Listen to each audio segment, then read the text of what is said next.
Bugün 3. günü. İlk gün çıktığında ertesi gün öğlen, yani cumartesi öğlen bitmişti. Ama soğutma güzel yapılmadı herhalde. Rüzgar da çok şiddetli olduğu için tekrar başladı. Dün yine aynı. Gece rüzgar biraz yavaşladığı için sakinliyor. Şu an çok hızlı durumda. Ulupınar'a geçti. Şehitlere de geçmek üzere yangın şu an. Ev, hayvan daha henüz yanmadı. Öyle can kaybımız yok. Ama tabii zeytin, o tür şeyimiz var. Köylerden öyle sadece Durasıl'ın bir mahallesinde 3-5 tane ev yandı. Diğer Ulupınar'da, Durasıl'da köylere girmedi yangın şu an. Çalışmalar yani yettiği kadar, devletimizin gücü yettiği kadar mücadele ediliyor tabii ama yetersiz kalıyor şu an. Yani şu an mesela burada itfaiye falan yok Ulupınar Mahallesi'nde. Ama Durasıl'da, şehitler daha yangının ortasında şu an. Muhtemelen oradalar. O şekilde. 3 gündür diğer köylerden başlayıp köyümüze kadar ulaşmış olan bir yangının içerisindeyiz. Mücadeleyi her zaman veriyoruz. Gerekse havadan, gerekirse karadan her şekilde müdahaleler veriliyor. Ama çoğu personel olaraktan diyeyim hiçbir şekilde yardım edilmiyor. Emniyet güçleri diyeyim, ben net bir şekilde konuşayım. Çok da bir yardımları, şeyleri yok. Pompalarımız var, açmak istiyoruz, su vermek istiyoruz, engelliyorlar. Hani bunlar olmasa daha iyi. Burada hepimizin malı var, canı var. Yani doğup büyüdüğümüz yer, hiç kimse buranın bir zarar gelmesini istemez.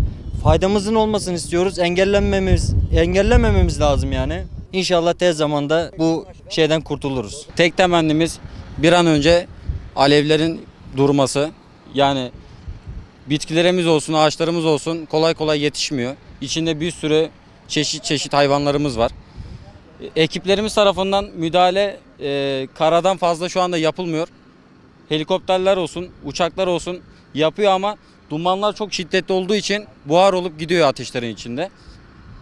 Sizden tek isteğim, yani ormanlara yol açıldığı zaman yani iki araç geçilecek şekilde değil, yani daha büyük bir açıda olsa daha iyi olur yani. En azından ormanın öbür tarafa atlamasını bir nebze de olsa engellemiş oluruz.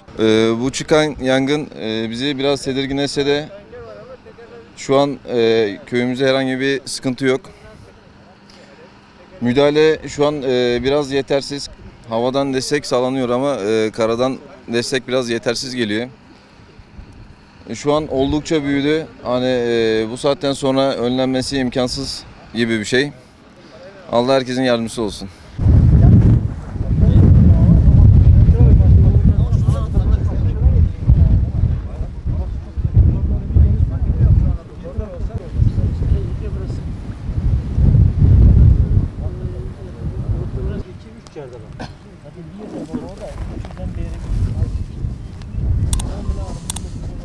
Böyle bir gösterse